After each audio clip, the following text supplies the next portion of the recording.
अंदर ले लेंगे। सर आपके साथ हमला हुआ, आपने ट्वीट किया, क्या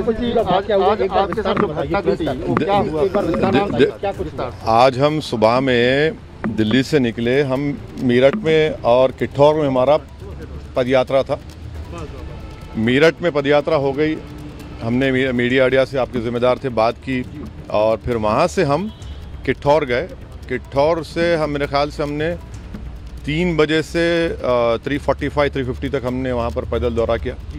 फिर हमारे नुमान रोफिल साहब के घर में हम गए, वहाँ पर थोड़ा बहुत लंच का चाय का इंतज़ाम था, करके नमाज़ पढ़े और वहाँ से दिल्ली आने के लिए जब हम इस पिलखुवा के पास जो टोल गेट है वहाँ पर हम पहुँचे, हमारे साथ 4 गाड़ियाँ थी। हमारी गाड़ी के सामने हाजी साहब की टाटा सफारी थी जो पीछे आपके, और हमारी गाड़ी के पीछे और 2 फॉर्च्यूनर थे। तो जैसा हम टोल गेट के करीब गाड़ी स्लो हो जाती है, बैरिकेड होता है, तो एक बड़ी धाम से आवाज़ आई। तो हम बोले क्या हुआ, फिर दूसरी आवाज़ आई। तो हमारे साथ जो गाड़ी में हमारे दोस्त गाड़ी चला रहे थे यामीन खान, बोले भाई हमला हो रहा। तो हमारी गाड़ी से उन्होंने बड़ी क्विक थिंकिंग से इस गाड़ी को पुश किया, ये सफारी को, और वहाँ से निकले। फिर और एक आवाज़ आई, जब हम निकल रहे थे एक और आवाज़ आई। तो मेरे ख्याल से 3 से 4 राउंड की फायरिंग हुई। हमारी गाड़ी के लेफ़्ट साइड के ऊपर 2 होल्स के निशान है, एक गोली शायद, और एक निशान है लेफ़्ट साइड मडगार्ड के ऊपर। हम जब गाड़ी से आगे बढ़े तो क्योंकि हमारी गाड़ी से उसकी गाड़ी को हमने पुश किया, मारा, राइट साइड का टायर पंक्चर हो गया। फिर वहाँ एक फ्लाईओवर है, वहाँ पर गाड़ी रोककर हम इस गाड़ी में बैठ गए और दिल्ली को आगे, क्योंकि हमको लगा कि रेकी कर रहे थे, फॉलो कर रहे थे हमको। हमारे जब ये हमला हो रहा था, हमारे पीछे जो फॉर्च्यूनर थी जिसमें हमारे एक्स मेयर माजिद थे, उसके ड्राइवर ने एक शूटर पर गाड़ी चढ़ा दी एक पर। जो रेड हुडी पहना था, 2 लोग थे, रेड हुडी पहना था, एक वाइट जैकेट। तो जो रेड हुडी पहना हुआ था उसके ऊपर गाड़ी चलाई, उसके पैर पर चलाई, वो गिरा। तो जो वाइट जैकेट पहना था वो उल्टा उन 2 फॉर्च्यूनर पर गोली चलाया। तो अब हमारी थोड़ी देर पहले एडिशनल एसपी वहाँ से जो हैं जिम्मेदार, उनसे बात की। उन्होंने कहा कि हाँ सर, आर्म्स जो इस्तेमाल है वो भी मिला, हथियार भी मिला, और एक शूटर पकड़ा भी गया। तो हमारी इलेक्शन कमीशन ऑफ इंडिया से ये गुजारिश है कि इसकी इंडिपेंडेंट जांच करवाई जाए, और ये कौन है लोग, किसका दिमाग है इसके पीछे, और आखिर क्यों ये हमला हुआ, किसने ये कॉन्स्पिरेसी की, ये जानना बेहद ज़रूरी है। सुनिए, और हम स्टेट गवर्नमेंट और मोदी गवर्नमेंट दोनों से ये कह रहे हैं कि ये इनकी जिम्मेदारी है कि वो इंडिपेंडेंट जांच करवाएं, और इसके पीछे दिमाग किसका है। आखिर ऐसे कैसे हो सकता है कि टोल गेट के ऊपर ये लोग 4-4 राउंड फायरिंग एक सिटिंग एमपी के ऊपर करते हैं। हम तो अल्हम्दुलिल्लाह कुछ नहीं हुआ, हमको खैरियत से हैं, मगर अल्लाह बचाना जब चाहता है तो कोई कुछ नहीं कर सकता।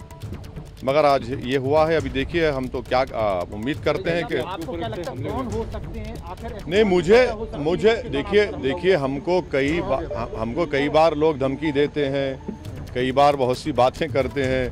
प्रयागराज में जो धर्म संसद हुआ वहाँ पर भी हम पर काफ़ी गालियाँ दी गई, और फिर हमारे घर पर अभी हम कई मरतबा हमला हुआ। तो अब ये सरकार का काम है कि इंडिपेंडेंट जांच करवाएं और इसका सही तरीके इनको पकड़ा जाए। पार्लियामेंट अभी चल रहा है, पार्लियामेंट में भी ये क्वेश्चन उठाना चाहेंगे आप, बात करना चाहेंगे? ज़रूर, पार्लियामेंट है, स्पीकर साहब से मिलेंगे, स्पीकर साहब से बात करेंगे। हम इलेक्शन कमीशन को भी लेटर लिख रहे हैं, और सरकार जो स्टेट गवर्नमेंट और सेंट्रल गवर्नमेंट से भी करेंगे। मगर अल्हम्दुलिल्लाह अल्लाह करम में खैरियत से।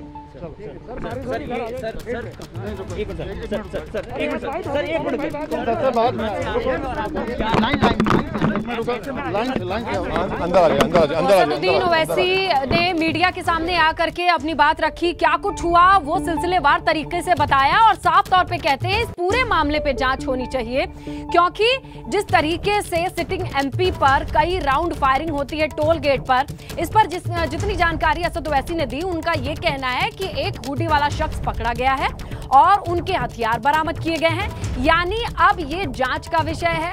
सबूत के तौर पर कुछ लोग, यानी एक शूटर, उनके हथियार भी मौजूद हैं। अब इलेक्शन कमीशन से इन्होंने अपील की है कि आने वाले वक्त में जल्द से जल्द पता लगाएं कि ये लोग कौन थे, इनके मंसूबे क्या थे, किसके निशानदेही पर, किसके इशारे पर ये फायरिंग हुई है, ये तमाम चीजें अब जांच का विषय है। सरकार से भी उन्होंने अपील की कि इसकी जांच होनी चाहिए। इसके साथ ही असद ओवैसी ने अपने ऊपर हुए हमलों का भी जिक्र किया, प्रयागराज का जिक्र किया, धर्म संसद का जिक्र किया, जहां पर गाली गलौज के मामले अपने घर पर थे। कहां हुआ, क्या घटनाक्रम था, जरा एक बार? आज हमारा प्रोग्राम था मीरठ में, पैदल यात्रा थी, हमने उसको मुकम्मल किया। उसके बाद हम किठौर गए, किठौर में हमने पद यात्रा हमारी ख़त्म की और क़रीब 4 बजे करीब हम वहाँ पर हमारे नुमान साहब के घर पे गए, लंच वंच किए, नमाज पढ़ के जब निकले वापस दिल्ली आने के लिए, तो ये जो पिलखुवा में जो टोल गेट है,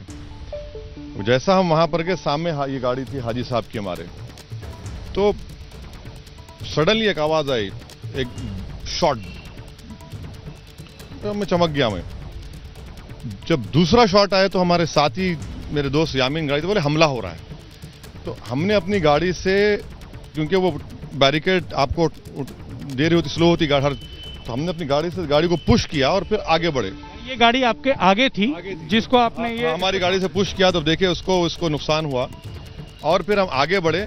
आगे करीब वहाँ आगे एक फ्लाईओवर है, वहाँ गाड़ी रोकी हमारा, क्योंकि जो हमारी गाड़ी से मारा गया तो टायर पंक्चर हो गया हमारा राइट साइड का, तो हम फौरन उतरे और इस गाड़ी में बैठकर दिल्ली आ गए। मगर जब हमला हो रहा था पीछे हमारे और 2 फॉर्च्यूनर थे, तो एक फॉर्च्यूनर जिसमें हमारे एक्स मेयर माजिद थे, उसके ड्राइवर ने उस शूटर पर गाड़ी चढ़ा दी। अच्छा, वो वहां पे था जिसने फायर? हाँ, जो रेड हुडी पहना हुआ था, उसमें शूटर पर गाड़ी चलाई, वो उसके पैर पर चढ़ा, गिरा। तो दूसरा जो व्हाइट जैकेट पहना था, वो और 2-3 राउंड फायर उन पर किया, तो खैर वो जख्मी हुआ। और फिर जब मैं उनको फ़ोन करके बोला कि मैं सेफली निकल गया हूँ, तो वो वापस गए, तो वहाँ पर हमको बताया कि वहाँ पर वो हथियार भी मिला है। और मेरी बात एडिशनल एसपी साहब से हुई, बोले कि हाँ, एक शूटर को पकड़ा गया है और आपकी गाड़ी को हम फॉरेंसिक टीम को बुलाए हैं, फॉरेंसिक टीम, क्योंकि उसमें 3 गोलियां उसमें पेवस्त हैं। कितनी गोलियां सर आपने राउंड सुने फायर? 3 से 4 गोलियों की आवाज़ आई मुझे। और कितनी दूरी पर से होंगे सर फायरिंग? बहुत करीब भाई, काफी कम दूरी के पास से आ गए थे। बिल्कुल कम। आप जैसा बैरिकेड होता है ना, बैरिकेड से पहले गाड़ी स्लो होती है, ये गाड़ी सामने थी और ये लोग, मेरे को लग रहा है कि लोग रेकी कर रहे थे, बाद वक्त हम फॉलो कर रहे थे हमको, क्योंकि उस टोल गेट पर ही ठहरना क्या मतलब है। तो ये हुआ। ये सर, ये घटनाक्रम कितने बजे का रहा और उसके बाद क्या क्या हुआ सर? मेरे ख्याल से हम वहाँ से किठौर से निकले करीब 4:45 को, मेरे ख्याल से 5:30 की घटना होगी, 5:30 के अतराफ की घटना होगी। और सर इस दौरान जब आप ये निकले आगे, तो इस दौरान पीछे आपने पुलिस को इत्तला की तुरंत कि भाई इस तरह का हुआ है? क्योंकि आपके साथ उस वक्त सबकी राय ये थी कि आप पहले जल्दी यहाँ से निकलिए, क्योंकि अगर कोई रेकी कर रहा है तो शायद कोई फॉलो भी कर सकता है, तो इसीलिए हम पहले निकले। और अभी हमारे एडिशनल एसपी वहाँ, सर उन्होंने किस तरह का वेपन? मैं वेपन के बारे में तो मुझे नहीं पूछा हूँ, बोले कि वेपन मिल गया, एक शूटर भी मिला है और एक जो LH शूटर है वो मिला है, बोले है वो पूरी तहकीकात। किस पर शक है सर आपको इस टाइम पे, जबकि सबसे ज्यादा सिक्योरिटी है, आप भी कर रहे हैं? मुझे नहीं मालूम कौन है, मेरे बहुत से दुश्मन है, और ये तो अब ये योगी सरकार का, मोदी सरकार का काम है कि वो इसकी तहकीकात करें, मालूम करें कौन है ये लोग, और इंडिपेंडेंट जांच करें, इसमें कोई तरफदारी ना हो। क्योंकि अगर एक सिटिंग MP के ऊपर, टोल गेट के ऊपर इस तरह का हमला होगा, और वो भी चुनाव के दरमियान में, तो फिर इलेक्शन कमीशन को भी चाहिए कि इसका, बगल में ही इलेक्शन कमीशन की बिल्डिंग है आपके घर के, जाएंगे सर आप इस बात को लेकर? नहीं, मैं इलेक्शन कमीशन को भी लिखूंगा, क्योंकि ये अब और ये चैलेंज है मोदी और योगी सरकार के लिए कि वो इसकी सही तहकीकात करें। सत्र भी चल रहा है, इस दौरान इसको भी उठाएंगे सर बात? अभी तो देखिए क्या होता है। चलिए। असदुद्दीन ओवैसी, जिनका कहना है कि चुनाव प्रचार से वापस लौटते वक्त जब अपने लोगों के साथ वापस आ रहे थे, तो टोल प्लाजा पर उन पर हमला हुआ, जिसमें उनकी गाड़ी पे गोली चली, इसके बाद वो आगे निकल गए। हालांकि उनका कहना है कि जो बात हुई है पुलिस से, उसमें एक हमलावर जो है वो पकड़ा गया है, अभी और जानकारी वो जमा कर रहे हैं। कैमरामैन आदर्श नायक के साथ प्रफुल्ल श्रीवास्तव, ABP न्यूज़ दिल्ली।